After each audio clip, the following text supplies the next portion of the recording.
Our stories, our voice, our history hasn't always been welcomed. But we learned long ago that if America won't celebrate us, then we will celebrate our own, told our way, on our time. Today we have thousands of Black creators in film. Thousands of books are on the shelves of stores around the world.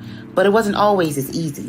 For Lena, for Hattie, for James, for Zora, for Langston, we fought for a place in American history, and we've empowered our own voices, keeping our stories alive. Remember Philando, remember Mike, remember Trayvon, remember Sandra, remember Oscar, remember Brianna. No more will Black voices go unheard. No more will Black stories go unread. We will write our own history and create our own legacies. And each summer in Atlanta, we will gather. We will celebrate. We speak out. Black voices matter. Black stories matter. Black lives matter. Everybody has a story to tell. Make sure that you tell yours. Create your story. Dream out loud.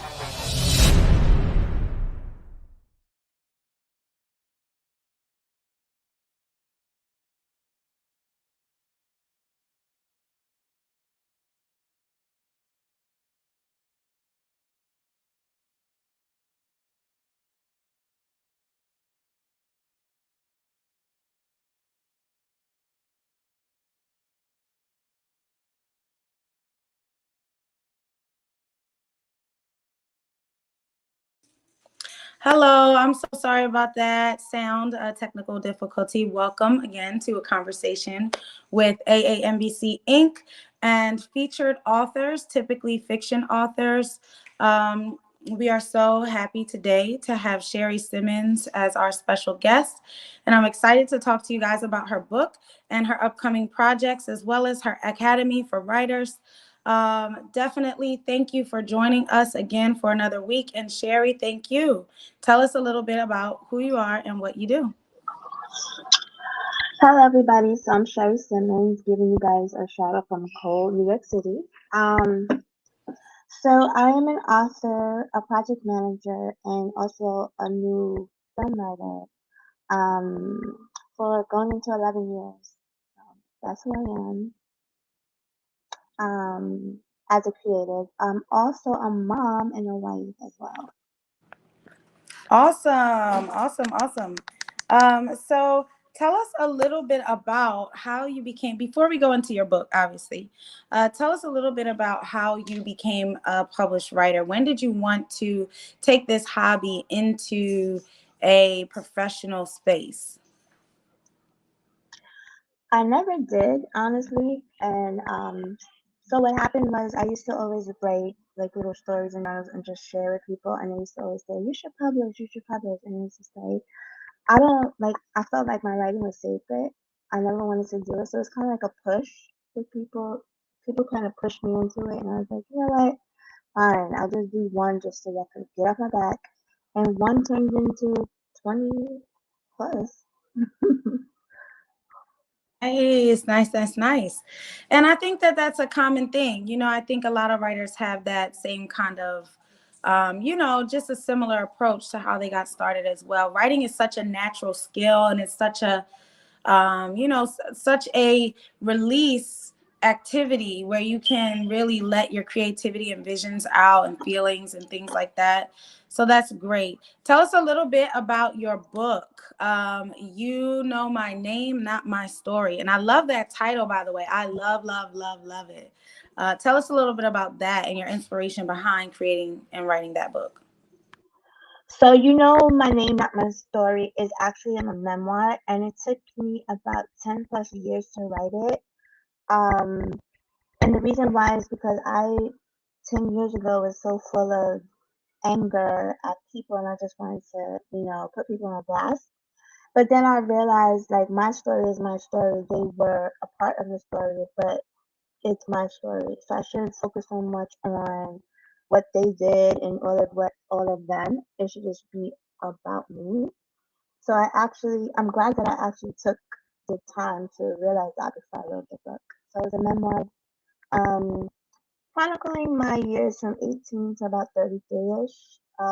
When I went from, the young girl that didn't know anything, didn't have a voice, to who I was at 33. I have a voice. I found myself. And how did I get there from 18 to 33? Yeah, absolutely. Absolutely. And I love that. It's so courageous to, to get out there and tell your story regardless, but the one thing that is obviously better is to be the voice to tell your own story rather than have someone else try to tell it for you, or just not understanding all of the pieces and connections to the puzzle. So that was really interesting. What was that like, creating a memoir? Was it difficult, like figuring out how to disguise certain characters or certain situations without, getting into that trouble there? Um, it was very difficult to figure out who to leave in and who to leave out. Because some people were just not a relevant piece of it. It was also a bit traumatizing. Like I felt that you think that you heal when you say I'm okay, but going back and having to sit down and remember and write these things, I realized I did not heal properly, and I actually ended up re-traumatizing myself telling the story. Um, so for those people who want to write a memoir, um, realize that you will get stuck, and those are just the normal feelings because it is traumatizing to experience trauma again. Um, it was very difficult to do it, but I persevered on because I wanted people to know I am who I am. I'm not who you say that I am. Absolutely, absolutely. And I thank you for that, just for, sharing that insight and giving us a transparent, feedback on your experience. Because I know a lot of people do talk about writing memoirs and reference it as a therapeutic process where it kind of helps them heal and things like that as well.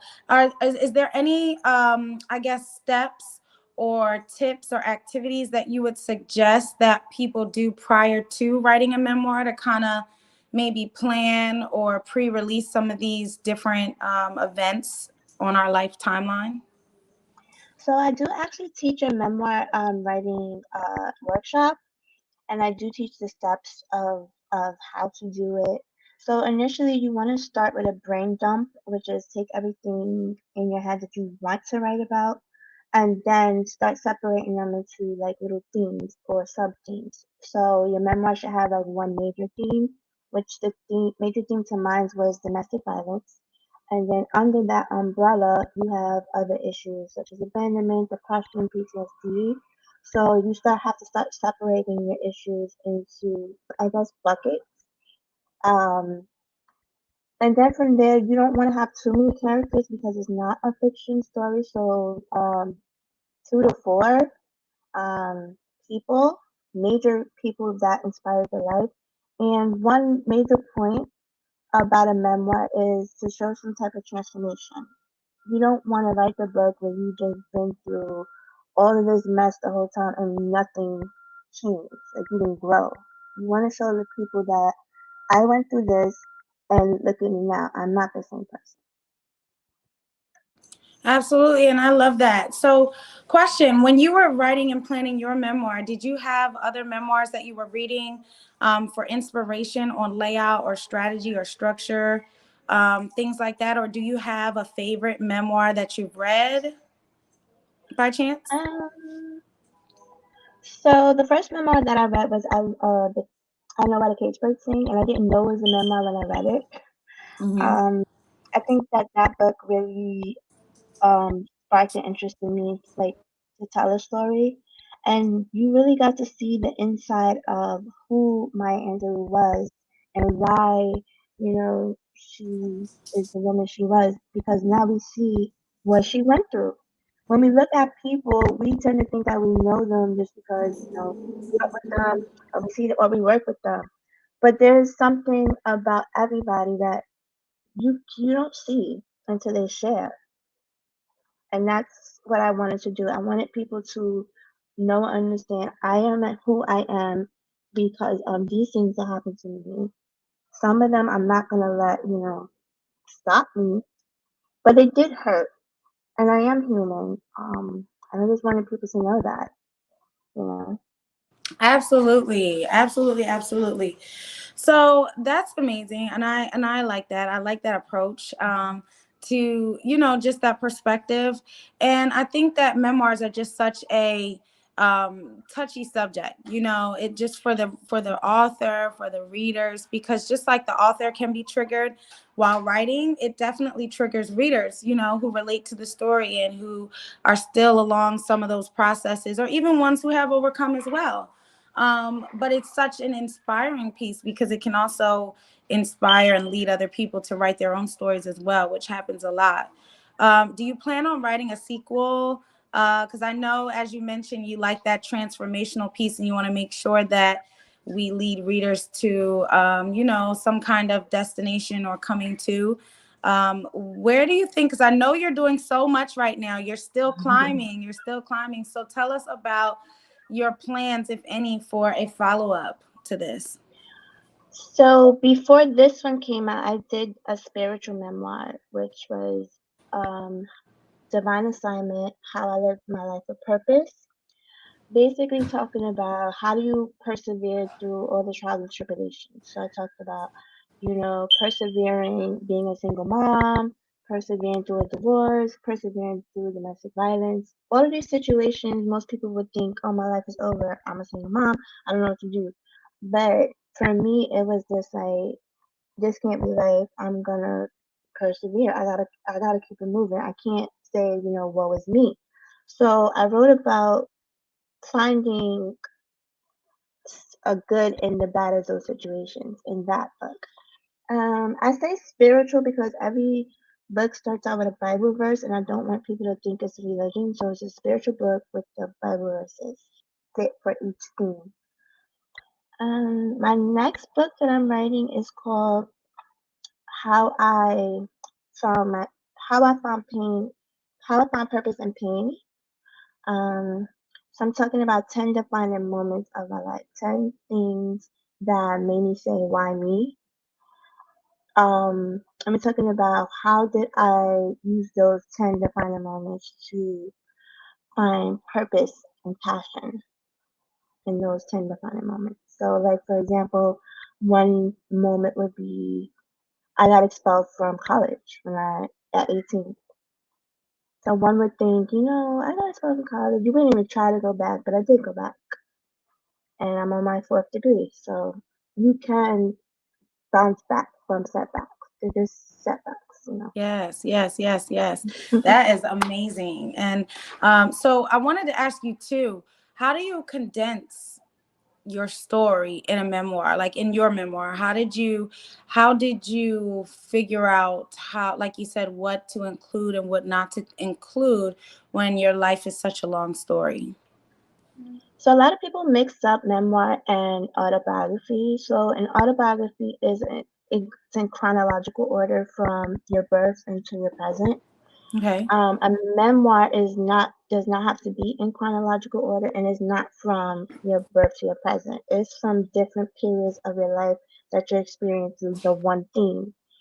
So my theme was domestic violence and abandonment and depression. So all of those moments in my life needed to be in that memoir. So obviously, when I was born, that had nothing to do with that. Um, so that's how you condense.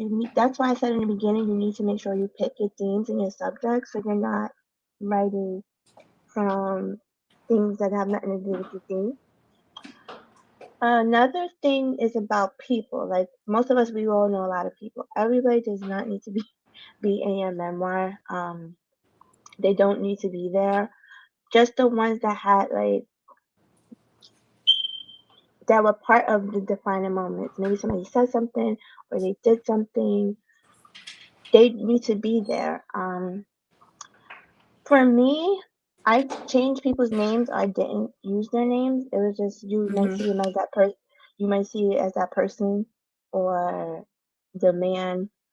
Um, the story's the same. It's just the name is just different.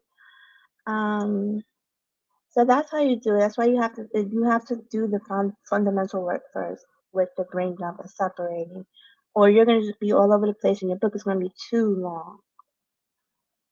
Gotcha.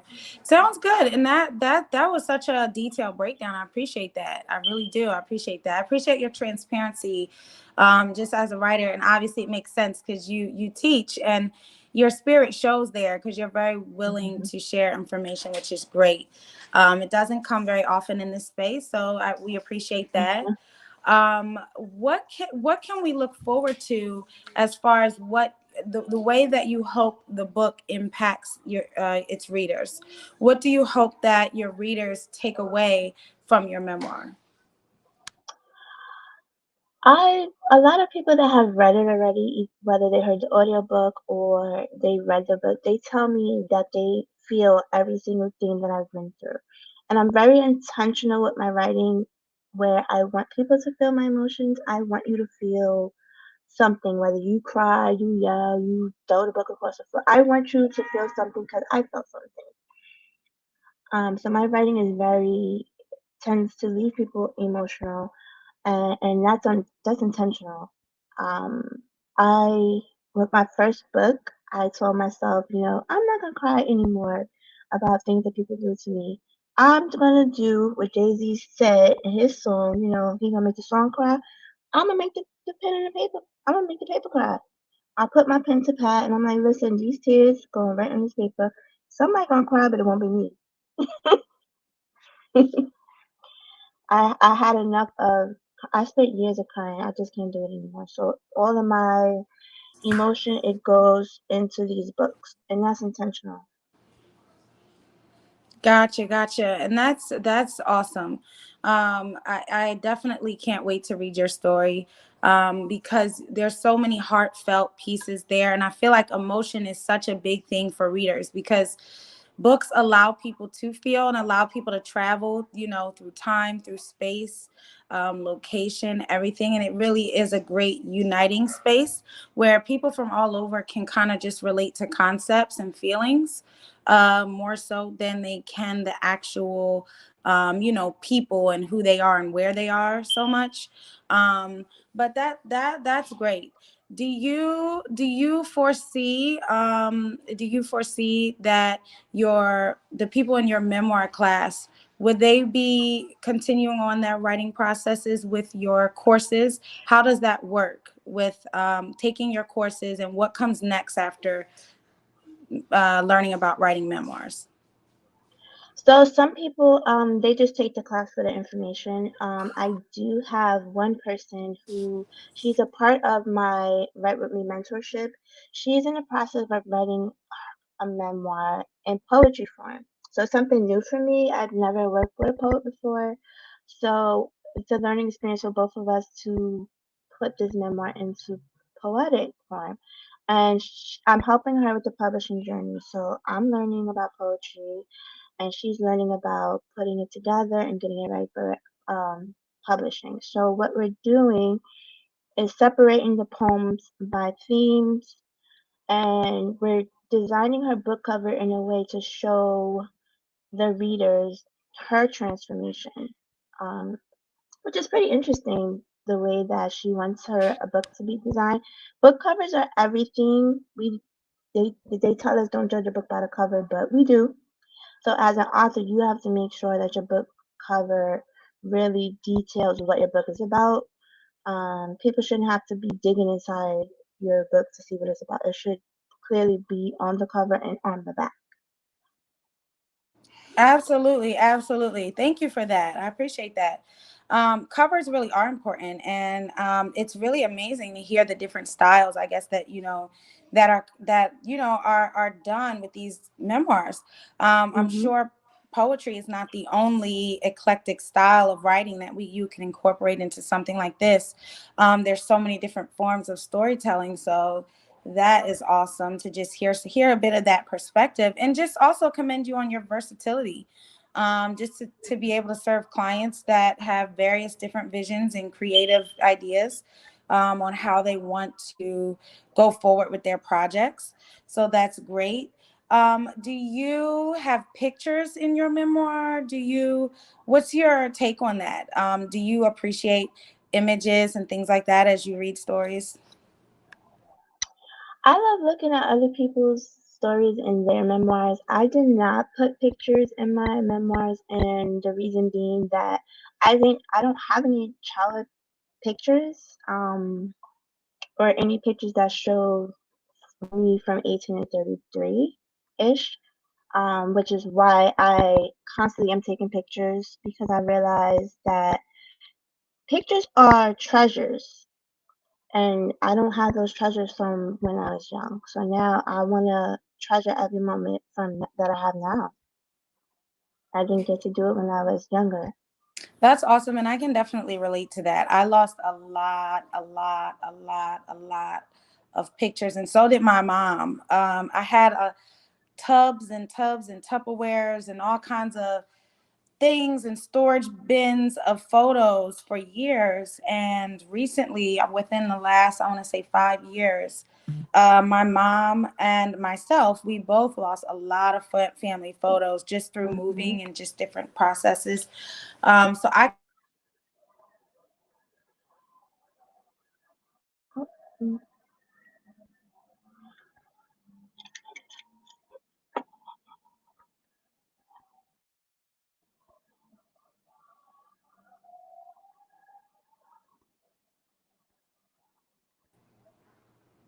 Um, Hi, I'm sorry about that. I think we had some connectivity issues. Can you hear me, Sheri?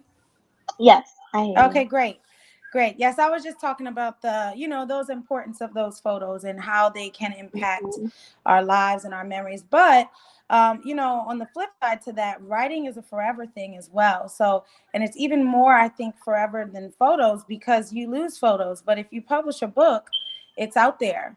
The world can access it. It is permanent. It goes on for ages and ages and generations. So that's amazing. It's also a family heirloom that can be passed down.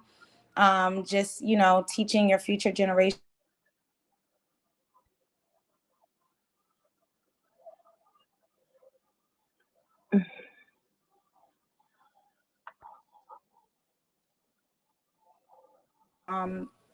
technical connectivity issues.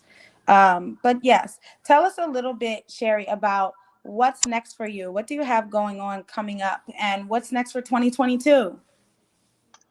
Well, I last year I sat down and I wrote my first screenplay, and I decided that I wanted to direct produce the film. So that is what I'm going to be doing this year. And I'm so excited. I found my cast and we're going to be going into production soon. So I'm super excited about that. That's for 2022. That's so amazing. Do you have help with Mhm. that? Or are you kind of just doing everything from the ground up yourself? From the ground up. It's a short film, so it's not going to be that much work. It's so short. But when I do decide to do a big production, I'm going to get the help. Yes, awesome. That's amazing. And so do you plan to use local creatives and things like that? Yes. Okay. Awesome. Awesome. Well, that is great. I'm excited for everything that you have in store. I'm really looking forward to your projects and things that you have coming up, especially this production. Is the production going to be the mini production that you're doing first? Is that going to be a part of this book, your memoir, or is it a part of a different project? No, it's totally something different that I just, sat down and wrote the story. It's totally something different. Wow. Okay. And is there a book published for that or It not yet? started it started out as a book, and I was like, you know what? Nah, I want to see how it looks on the screen. Ah, I got you. So you took the turn midway through. You didn't publish the book as a book. You said, I think I want to do this as a production. Awesome. Way to go. Which was it was a big transition because book writing and screenwriting are two totally different beasts. So it was a transition for me, and it was very hard, but I did That's all right. Yes. it. Congratulations on doing the hard thing, girlfriend. The hard thing is always, what leads us to new growth and new heights and new opportunities. So definitely kudos on that. Well, I Thank you. appreciate you so much. Obviously, I would talk to you all day long because you have so much to offer and so much knowledge. But we are coming to a slight end. If you could share with the listeners where we can connect with you, how we can sign up for your classes, your academy, also how we can purchase your book if we're looking to get that copy. So my website is from pain to purpose llc.com. It has my books on there, all of my events. You can sign up for the workshops there, my Write With Me, everything's on there. And you can also follow me on Instagram at Consult with Sheri. So everything is on there as well with the link in my bio. Great, great, great. Thank you so much, Sheri. We appreciate you. And I'm looking forward to your projects coming up. I'm definitely going to get my copy of your book. I actually have it on Audible, so I'm going to listen, but I want the actual book itself because I have to support your story. You're an amazing person, and I commend you for the work that you're doing and for the people you're touching through your books. So definitely thank you on behalf of AANBC Inc. We appreciate you, and we hope you enjoy the rest of your evening. Thank you. You too. Have a good night. Yes, you too. And thank you for our guests and our listeners for your loyalty and your support. I told a story, not with the stroke of a pen, but with the depth of my soul. Not by the light of the night, but with the window of my eyes. You smiled, and we touched. In our impatience, we rushed to each other's arms, despite the fear and the alarms.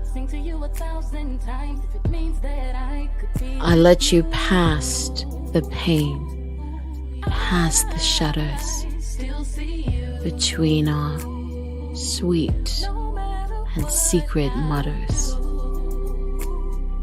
You wrote all over my body, passing from chapter to chapter, filled with cooling and warming rapture. We started at the end, but how did we begin?